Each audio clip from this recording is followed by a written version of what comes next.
Galera, vamos falar do Nepal? O que pegou, né? Acabei de soltar vídeo sobre isso no Shorts, mas a gente vai discutir algumas questões aqui, principalmente por que a galera da direita tá falando como se fosse uma coisa alinhada à ideologia deles, o que não é. E eu acho que isso é muito uma distorção de narrativa que é importante a gente debater sobre. Não sou especialista em Nepal. O que eu sei sobre a história do Nepal e sobre a geopolítica do Nepal são coisas muito pontuais. Eles são um país, e aí aqui está um contexto que é importante a gente dar. Eles são um país que é geopoliticamente muito instável, tá? Tanto na sua política externa quanto na sua política interna. Eles têm uma democracia muito frágil. Pô, a gente imagina, gente, a gente já fala da democracia do Brasil como sendo uma democracia extremamente frágil, e a nossa democracia, ela foi reinstaurada, vai? Em 85, a gente ainda teve um tempo até, de fato, ter eleições full democráticas e viver um governo democraticamente eleito, sim. Mas a gente tá numa democracia desde 85. Então são 95, 2005...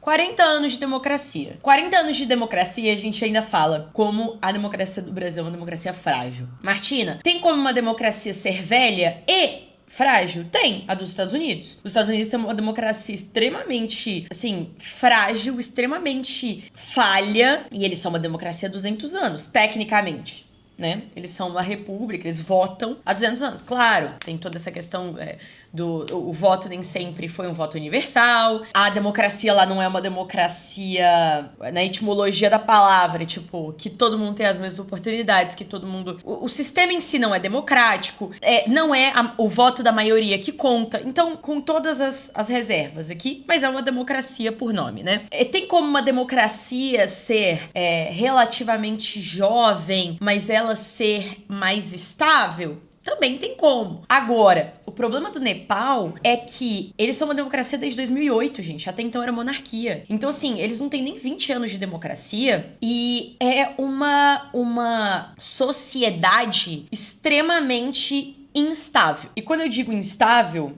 uma sociedade instável, eu tô dizendo politicamente. Por quê? Porque não é equilibrado. Lá, eles vivem uma lógica de... não seria castas, mas de diferença de classes sociais muito grande, tá? Eles vivem uma... Como é que é, gente? Quando tem diferença em classe social, é desigualdade social? É tipo isso. Tem um outro nome que eu tava querendo buscar, mas eu esqueci. Eles vivem uma desigualdade social muito grande no país. E quando eu digo muito grande, gente, eu tô falando assim, que os 10% mais ricos ganham 3, 4 vezes mais dinheiro do que o resto da população. É uma diferença muito grande. E aí, mais do que isso, né? A gente tem essa diferença. A gente tem os políticos, as pessoas que estão no poder, sendo as pessoas mais ricas. Então, aqui no Brasil, a gente tem políticos muito ricos? Tem. Só que a maioria as pessoas mais ricas do país não estão na política. Lá estão. Entendeu? Aqui, os bilionários brasileiros não estão na política. Eles investem na política, mas eles não estão no Senado. Eles não são prefeitos. Eles não são presidentes. Não. Eles estão por trás da política. Lá, não. Lá os políticos são as pessoas mais ricas. Lá os políticos ostentam, mesmo.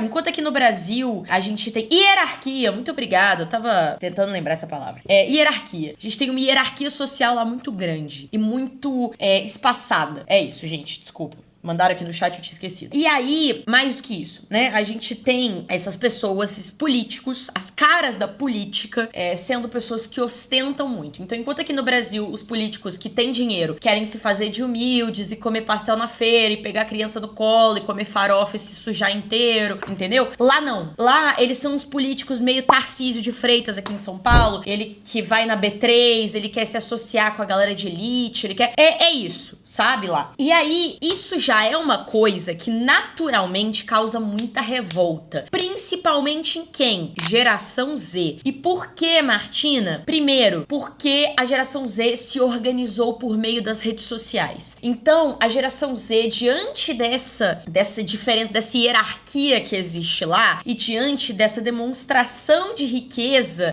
dos políticos nas redes sociais, a geração Z se organizou contra isso nas redes sociais. Essa é a primeira coisa. A segunda coisa, a geração geração Z tem uma dificuldade muito grande de emprego dentro do Nepal. E Martina, por que isso importa? Vou voltar nisso mais pra frente. Mas quão difícil é a questão do emprego para a geração Z lá? Difícil o suficiente de não tem oferta de emprego no país. Não tem. Mais de 20, acho que é 25 ou 26% da população da geração Z não tem emprego para eles. Então eles têm que ir para outros países para trabalhar. Então acaba tendo que ir, sei lá, para Filipinas, para Indonésia, entendeu? Para conseguir emprego porque não tem no Nepal. Então isso é também uma questão. E eu vou voltar nessa questão do desemprego mais para frente. E aí o que aconteceu que foi o grande estopim pra essa coisa toda? O governo virou e falou assim, não, as big techs não estão colaborando com a gente, as redes sociais são uma grande fonte de desinformação e por isso as redes sociais estão banidas do país.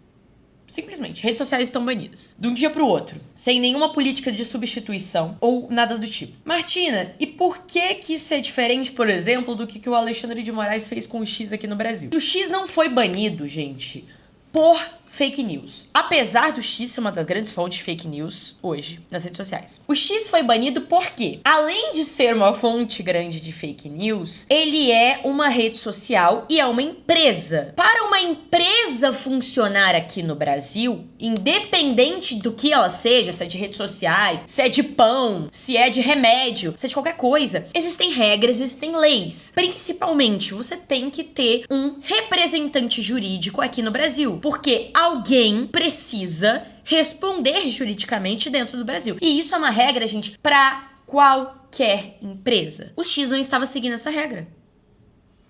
E por isso não pode funcionar no Brasil, ponto final. Tanto que a partir do momento que eles decidiram que eles iriam mandar um representante jurídico pra dentro do Brasil e que alguém poderia responder e que eles iriam seguir as diretrizes da lei brasileira, pronto, o X voltou. Acabou!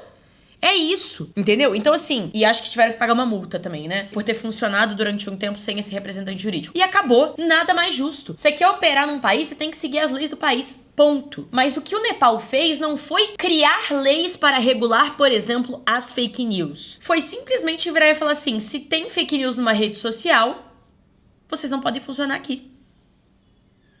Só que qual que é, e aí isso é a minha análise, e também foi a análise desses grupos revolucionários que se organizavam por meio das redes sociais, a verdadeira motivação para eles terem banido as redes sociais, sem nenhum embasamento, eu não vou dizer sem embasamento, porque eles deram uma justificativa, mas de forma tão autoritária, sabe? Sem tentar achar nenhuma outra alternativa, tentar achar nenhuma outra forma de contornar essa questão, ou nenhuma outra forma de legislar, né? Não, eles simplesmente baniram a rede social. E eu acredito que esteja muito mais ligado a tentar enfraquecer esses grupos, principalmente da geração Z, que estavam se organizando por meio das redes sociais. Que estavam mostrando para o mundo o que estava sendo feito pelo governo lá. E aí, vamos ver quem é o governo lá e qual que tá sendo a grande discussão nas redes sociais. E é aí que a gente precisa de interpretação de texto. Tá? Ele é presidente do Partido Comunista do Nepal, marxista-leninista unificado. A galera da extrema-direita tá achando que, por ele ser desse partido, e por ele ser o primeiro-ministro, ele renunciou agora dia 9, né? Ontem. A galera tá achando que o protesto da geração Z foi contra o comunismo. Vamos lá. O Nepal não é um país comunista. Perfeito? Tá todo mundo entendido nessa questão? Eu vou repetir. O Nepal não é um país comunista. Beleza? Tudo certo? Ter um líder, um primeiro-ministro eleito do Partido Comunista não torna o país comunista e muito menos torna todas as políticas aplicadas por aquele cara políticas comunistas. Perfeito? Perfeito. Agora, também é uma coisa importante da gente deixar claro. A merda foi feita enquanto um cara do Partido Comunista estava no poder. Isso é inegável. E aí a gente vai chegar nessa questão da Revolução Colorida. Por isso que eu tô fazendo esses adendos aqui de forma tão incisiva. O que aconteceu depois que rolou esse banimento? Com as redes sociais restantes, que era o Viber e o TikTok, os jovens organizaram manifestações para poder protestar contra o que estava acontecendo. Beleza? Beleza. Essas manifestações, de início, foram pacíficas, tá? Tem vídeo, gente, eu coloquei inclusive no meu vídeo mesmo, que eu postei sobre isso nas redes sociais, tem vídeo de criança praticamente, de 12, 13 anos ali protestando com plaquinha, sabe? Tava tranquilo. No dia 19, as coisas começaram a escalar.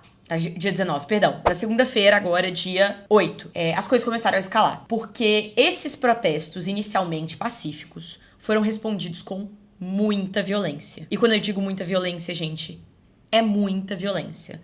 Principalmente do Estado nepalês, dos policiais, enfim. Isso gerou 19 mortes na segunda-feira. 19 mortes de jovens que, de forma alguma, gente, desculpa, são justificadas.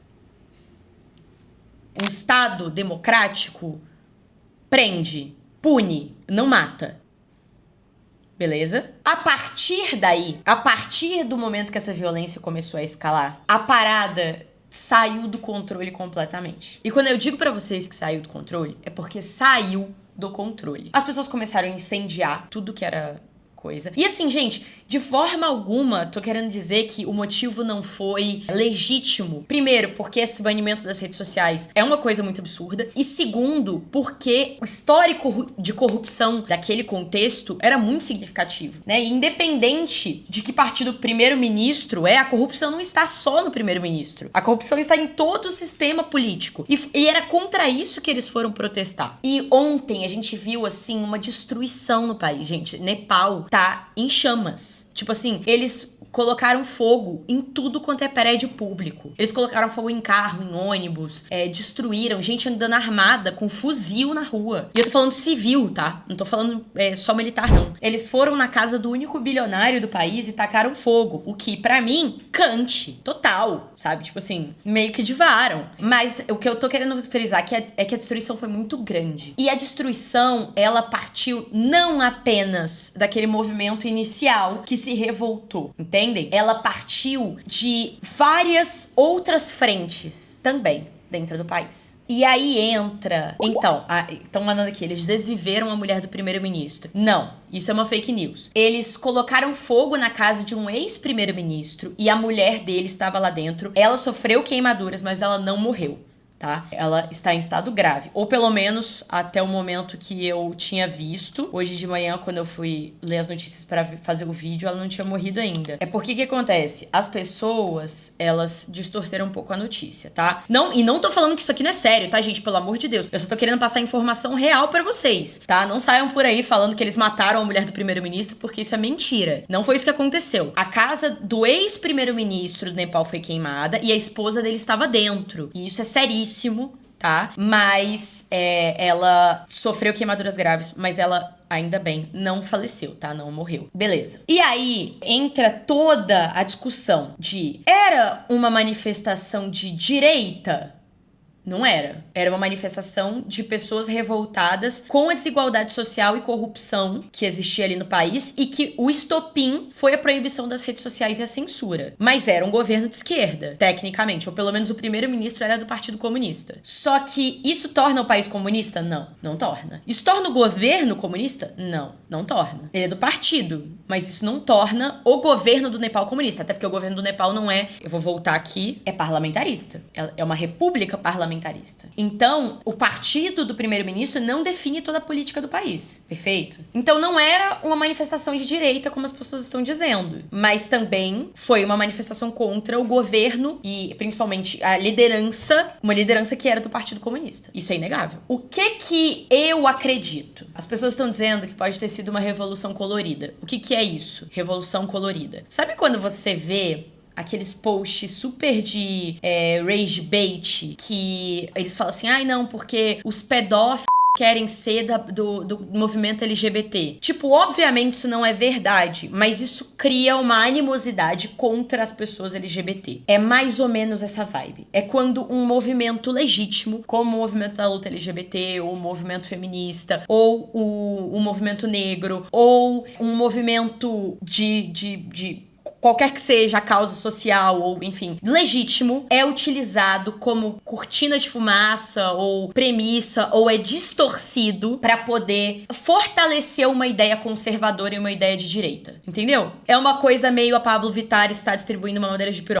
Eu acredito que essa manifestação toda e tudo isso foi organizado pela extrema-direita, executado pela extrema-direita para derrubar um governo de esquerda e implementar a extrema-direita no país? Não. Mas eu acredito que, se bem articulada, a extrema-direita pode utilizar muito bem o que aconteceu lá a seu favor. Faz sentido? Então, assim, eu de fato acredito que o que estava sendo reivindicado pelas pessoas, inicialmente, principalmente pelas pessoas da geração Z, nessa manifestação que foi organizada segunda-feira, é legítimo. E foi de fato organizado por essas pessoas porque elas acreditavam na causa. A questão é que a partir daí, a partir do momento que a coisa se tornou violenta, pode ter sido utilizada, e até nem nisso eu acredito muito, tá? Eu só acho que essa violência toda e toda essa escalada foi uma resposta mesmo a tudo de violento que aconteceu, a resposta violenta inicial da polícia. Eu realmente acho que as pessoas ali, independente de qualquer coisa, estavam muito revoltadas com a situação que elas estavam vivendo. E responderam à altura. Nenhuma revolução jamais foi feita sem queimar alguns prédios. E eu entendo isso. E não tô passando pano, não tô falando que isso é correto. Mas eu entendo no sentido historiográfico da coisa. Se o objetivo era uma revolução, faz sentido que isso tenha acontecido, tá? Independente de achar isso certo ou errado. Só que a partir do momento que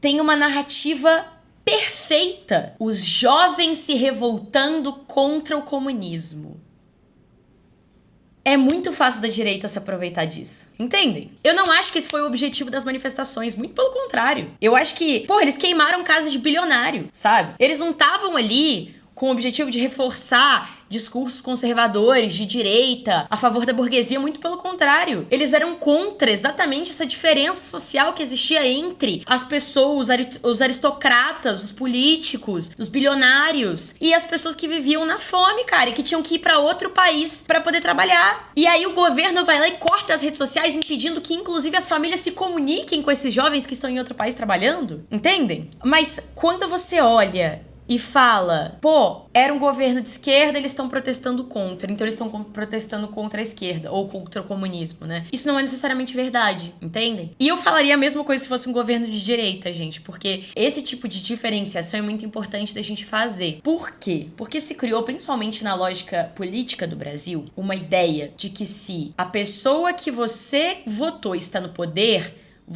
não é que você não precisa, você não pode protestar. Isso é uma mentira. Numa democracia, você tem que protestar sempre que tem uma coisa errada. Independente do governo ser a favor do que você acredita ou contra, entendeu? Eu sinto que existe uma lógica, principalmente no Brasil de hoje, de tipo assim, eu votei no Lula, o Lula está no poder, eu não vou pra rua manifestar nada. Quando tá errado. O Lula acabou de falar que eles vão... Nossa, isso é absurdo. Que eles vão extrair petróleo da Amazônia, mas respeitando o meio ambiente. Isso não existe. Isso tem que ser falado contra, isso tem que ser protestado. E aí existe até uma retórica meio tipo... mas você votou no Lula, né? Faz o L agora. Faz o L, tá vendo? Eu posso não querer a do Bolsonaro no poder, por exemplo, e ainda assim discordar com o que o Lula fala. Eu posso ter, indiretamente mesmo que seja, colocado um primeiro-ministro no poder com uma ideologia X ou Y, e ainda assim ele fazer um absurdo ou ele deixar um absurdo acontecer e eu ir protestar. E até o cara renunciar. Porque é sobre isso que é uma democracia, galera. Entendeu? Então não caiam nessa retórica porca, nessa retórica preguiçosa, nessa retórica completamente ignorante de que, por o Nepal ter um primeiro-ministro do Partido Comunista, aquilo foi uma manifestação da geração Z contra o comunismo. Entendeu? Isso é uma retórica preguiçosa. Isso é uma retórica que não observa de fato o que estava acontecendo, que ignora os fatos, que ignora o que de fato rolou lá. E isso é um desrespeito, inclusive, com as pessoas que estão morrendo nesses protestos. Então, assim, a gente tem que tomar cuidado com esse tipo de imediatismo, tipo, o governo do Nepal, o primeiro-ministro do Nepal é do Partido Comunista, e eles estão protestando contra o governo. Então, eles estão contra o comunismo. É uma manifestação de direita, entendeu? Que manifestação de direita é essa que queima a casa de bilionário, gente? É isso. Dentro da direita existem muitos ramos. Dentro da esquerda existem muitos ramos. Não é porque você concorda com uma coisa que você vai, né, concordar com tudo. Então, é isso que eu tinha, assim, mais da parte ideológica pra falar sobre o Nepal. Mas é isso. A situação do Nepal é essa. Eu tô gravando esse vídeo dia 10/9. É isso que a gente sabe até o momento, tá, gente? A gente ainda tem muita coisa pra desenrolar aqui. Ainda tem muita coisa pra acontecer. Mas nesse momento é o que eu vou falar sobre. E qualquer atualização eu vou trazendo pra vocês depois.